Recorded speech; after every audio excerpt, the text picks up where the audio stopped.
Good day friends, শারদীয়া প্রাক শারদীয়া শুভেচ্ছা জানাই। তো বাজার কারেকশন নিতে চলে গেল আবার। তো আমাদের লাস্ট যেটা ভিডিও ছিল, উইকলি ভিডিও, তাতে বলা ছিল আমাদের এই পয়েন্টটার নিচে যদি স্ট্যান্ড বাই হয়ে যায়, আহ, এই বারটা মানে 25,275 থেকে 250-এর নিচে যদি হয়ে যায়, তো বাজারে কারেকশন আসবে। তো সেই মতো এরাও কারেকশন দিয়েছে। ওকে, তো আমাদের কাজ হলো কি, এই যে কারেকশন দিয়েছে এই কারেকশনটা কন্টিনিউ করবে না আবার উপরে যাবে। এই তো ফাইনালি আমাদের এই পয়েন্টটা ফাইনাল পয়েন্ট ছিল, যেটাকে কারেকশন রুটকে তৈরি করে। যেটা দেখা যাচ্ছে যে এই যে চ্যানেল টানা হয়েছে, এই চ্যানেলটার এই পয়েন্ট থেকে দেখা যাচ্ছে ব্রেকিং করে এই বারটার লো হচ্ছে এই দুটো বার ধরেন। একটার লো হচ্ছে 25,115, দ্বিতীয়টার লো 140। এই লো দুটো নিচে এসে বন্ধ করছে। কিন্তু প্রশ্ন হচ্ছে কি, এটা নিচে বন্ধ করা সত্ত্বেও চ্যানেলের কিন্তু ভিতরে ঢুকিনি। চ্যানেল ওয়াইজ সাপোর্ট আছে এখানে। তো দুটো জায়গা দেখেন, এই একটা জায়গা, দেন আরেকটা জায়গা হচ্ছে এই পয়েন্টটা, এই 61%, 24,807। তো মেবি কালকে আমরা যদি নেগেটিভ হয়ে থাকে বাজার, তো আমরা এটা টেস্ট করতে আসছি। মেবি যদি ফার্স্ট হাফে আমরা এটা টেস্ট করতে আসি, তো আমার মনে হয় যদি এই চ্যানেলের ভিতরে না ঢোকে আমরা আবার রিভার্সালে যাব। কি করে বলছেন আপনি? তার কারণ আপনারা যদি দেখুন, এইখানকার কাউন্টিং করে দেখুন, আমরা আহ, ছ পাঁচটা পাঁচটা তো হ্যাঁ, পাঁচটা বার পর্যন্ত আমরা কারেকশন করেছি। তো এটাও অলমোস্ট 5 নম্বর বার পর্যন্ত কারেকশন কমপ্লিট। দেখুন, আজকে 5 নম্বর বার, তার মানে কি এই কারেকশন টাইম ওয়াইজ এই দুটো সেম হয়ে গেছে। তো কাল ডিসিশন দেবে বাজার, ফার্দার এই চ্যানেলের নিচে ঢুকে নিচে চলে যাব, লোয়ার মারবো, না এখান থেকে প্রাইস ঘুরে ওপরে চলে যাবে। তো 50-50 চান্স আছে। কনফার্মেশন কি, কনফার্মেশন যদি যেতে হয় তো আমাদের মিনিমাম, আমার মনে হয় এই যে লাইনটা আছে 140, রাফলি এই টপটা ধরেন, এই টপটা কত আছে, 25,142, এই টপটার ওপরে কেন স্ট্যান্ড বাই হতে হবে? সে উইকলি ক্লোজিং নিচে আসুক, যাই করুক, উইকলি ক্লোজিং নিচে আসবেই। 350 বন্ধ ছিল, নিচে আছে এখনো অনেক, 400 সাড়ে 400 উইকলি ক্লোজিং নিচে আছে। 3 সপ্তাহ রানিং ওপরে গেছে, কেউ বুঝতে পারেনি মার্কেট 300 কন্টিনিউ গিয়েছে, তাই 1 সপ্তাহ পড়ছে। তো লাস্ট সপ্তাহ হচ্ছে ফাইনাল ক্লোজিং হচ্ছে পরের সপ্তাহে আসছে, এই সপ্তাহে আসছে না মান্থলি ক্লোজিং। তো আমরা স্ট্রংগেস্ট সাপোর্ট জোনের মধ্যে ঢুকছি আমার মনে হয়।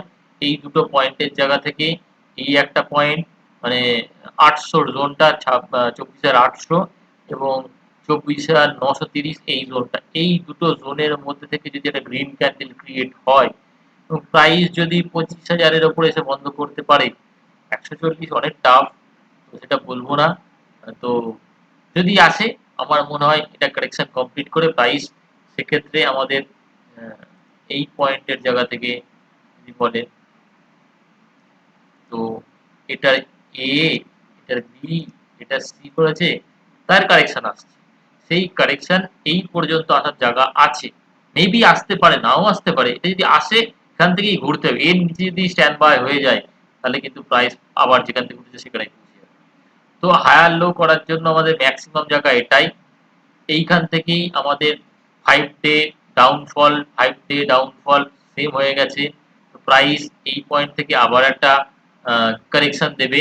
তো নেক্সট জার্নি এরকম হতে পারে, প্রাইস এইরকম ভাবে আসছে, প্রাইস এই গিয়ে এই, দেন এইভাবে যেতে পারে।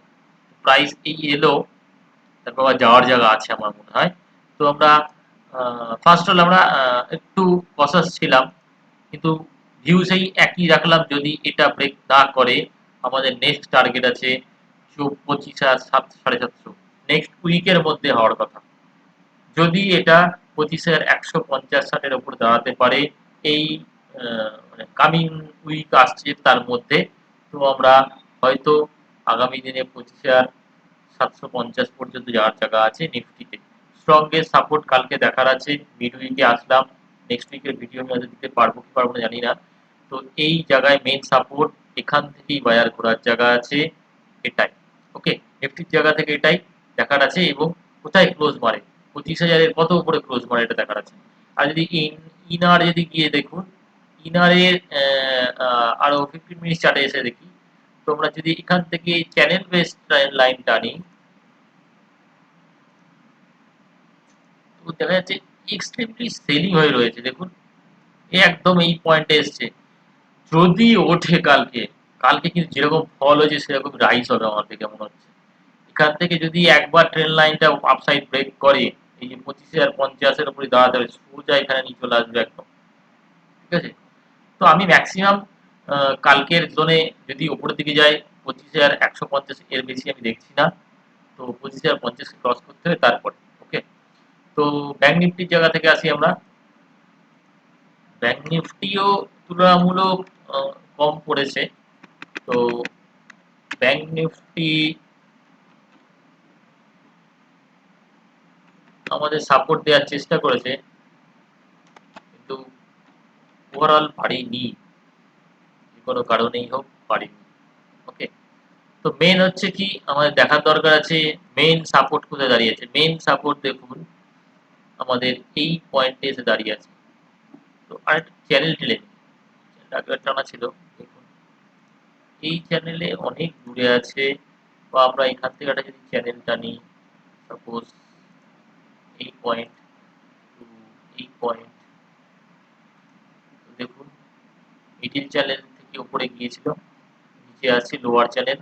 স্ট্রংগের সাপোজ জোন আমরা এই পয়েন্টে আছে, এই এরিয়াটা কত যেখানে দাঁড়িয়েছে সেখানে, আর 850, 150 পয়েন্ট নিচে। এর কাছে যদি কোনো বুলিশ ক্যান্ডেল ক্রিয়েট করে, তো প্রাইস উপরে যাবে। প্রাইস উপরে যাবে কি হবে, প্রাইস উপরে যাবে আমার মনে হয় এই রকম স্ট্রাকচার ক্রিয়েট করতে যাচ্ছে। তো নেক্সট এখানে, তো নেক্সট যেটা 56,500 বলছি, সেটার ক্রিয়েশন এখানে এসে এ, তারপর এখানে যাবে। তো এই হচ্ছে wave structure, internal structure wave calculation করতে পারলে প্রিভিয়াসে কি হচ্ছে এবং ফিউচারে কি হবে সেটাও জানা যায়। তো আমাদের এখানে এই মুহূর্তে যেখানে জায়গায় দাঁড়িয়ে আছি আমরা, আমরা নেগেটিভ হবো না, নিউট্রাল থাকবো। পজিটিভ হতে পারলে পজিটিভ, নাহলে নিউট্রাল থাকুন। দেখার দরকার আছে কালকে আমরা কোথায় এসে বন্ধ করি। 54,800-র নিচে যদি বন্ধ করে, তো আরো কারেকশন হবে, সেখানে 54,400 চলে আসবে, আরো 400 পয়েন্ট।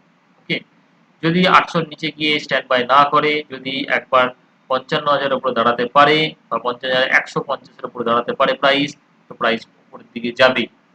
এবার কি করে বলছেন, একইভাবে তো আমরা এখানেও যদি একটা চ্যানেল টানি, সাপোজ সেই চ্যানেলের জায়গা থেকে দেখা যাচ্ছে আমরা লোয়ার পয়েন্টের চ্যানেল আছে, তাহলে আমরা এই পয়েন্টটা মানে 55,300-র ওপর যদি ইন ফিউচার কালকে ক্লোজিং এসে যায়, তো আমরা এই ডাউন ট্রেন্ড কেটে যাবে। ডাউন ট্রেন্ডে আছি, ওকে, লোয়ার হাই মারছে, কিন্তু লাস্ট লো মেরেছে এইখানে, টানা বেরিয়ে গেছে বাজার এখানে। তো যদি আমরা প্রাইসের জায়গা থেকে দেখি, তো প্রাইসের এই পয়েন্ট মানে 850, 950, এই জায়গায় স্ট্রংলি সাপোর্ট জোনের কাছে দাঁড়িয়ে আছি আমরা। একটা পজিটিভ নিউজ যদি আসে তাহলে কিন্তু রিপার্কেশন ভালো হবে আমার মনে হয়। তো আসছে না পজিটিভ নিউজ, তো আমরা দেখতে চাই পজিটিভ নিউজ আসে কিনা। আপনারা যদি ট্রেড না করতে চান, ওয়াচ করুন, দেখুন। আমি এই লেভেল থেকে বুলিশ ছিলাম, আপনাদের জানিয়ে এসেছি বাজার উপরে যাবে এখানে। আমি এখনো বলছি, এখনো আমার যেন মনে হচ্ছে প্রাইস কিন্তু একবার উপরের দিকে যাবে। আমাদের এটা ট্র্যাপ করাচ্ছে বুলিশনেসের জন্য, বুলিশদের ট্র্যাপ করে বার করে দিয়ে তারপরে প্রাইস উপরে যাবে, এই সিচুয়েশন দেখে মনে হচ্ছে। তো ট্রেড করার দরকার নেই, আপনি দেখুন 54,800, 54,900 অ্যারেস্ট হয় কিনা। আমরা কিনবো 55,160-এর ওপরে গিয়ে, দেখবো যদি ওর উপর দাঁড়ায়, তাহলে আমরা এই কারেন্ট লো, কালকের যে লো, আজকের যে লো ক্রিয়েট হবে, সেটাকে স্টপ লস দিয়ে ওপরে কত দূর চাই। ঠিক আছে, আমরা সেপ্টেম্বর বুলিশ ছিলাম, বুলিশ থাকবো, এখনো বুলিশ থাকাই ভালো আমার মনে হয়।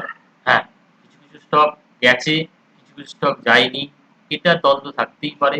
আমার স্টক চলছে না, অন্য স্টক চলছে। তো আগে আমাদের দরকার আছে ৫৬,০০০ ক্রস করা এবং ২৫,৫০০ গণ্ডিটা ক্রস করা।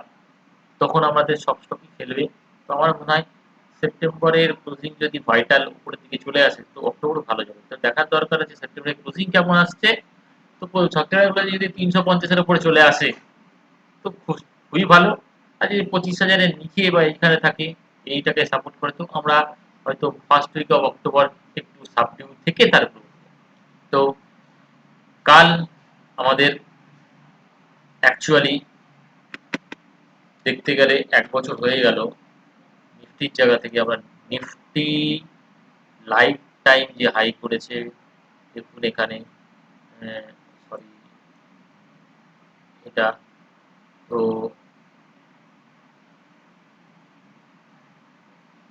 দিতে হবে, তো ২৬/৯/২০২৪ কাল সেই ডেট আরেকবার আসছে, ২৬/৯/২০২৫। ১ বছর হয়ে গেল এই হাই ক্রস করছে না। তো আমাদের এটা পাওয়ারফুল র্যালি দেওয়ার জন্য তৈরি হচ্ছে, কিন্তু তার কনফার্মেশন এখনো আসেনি।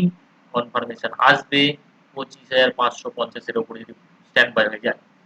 তো আমি আহ, এখনো নিউট্রাল থাকতে বলবো, বি কসাস এবং পজিটিভ থাকুন। নেগেটিভ, বাজার যখন নেগেটিভ, আর নেগেটিভ হয়ে লাভ নেই। আমরা আগে থেকে নেগেটিভ ছিলাম, এটা ভাঙলে নিচে আসবে। তো নিচে এসে গেছে, এবার অ্যারেস্ট হওয়ার জায়গা হয় করে থাকবে। ঠিক আছে, ওকে, সাবধানে ট্রেড করুন, কম কোয়ান্টিটি ট্রেড করুন, স্টপ লস দিয়ে ট্রেড করুন। Thank you. ভালো কাটুক আপনাদের শারদীয়ার দুর্গাপুজো, আমাদের সকলের ভালো কাটুক।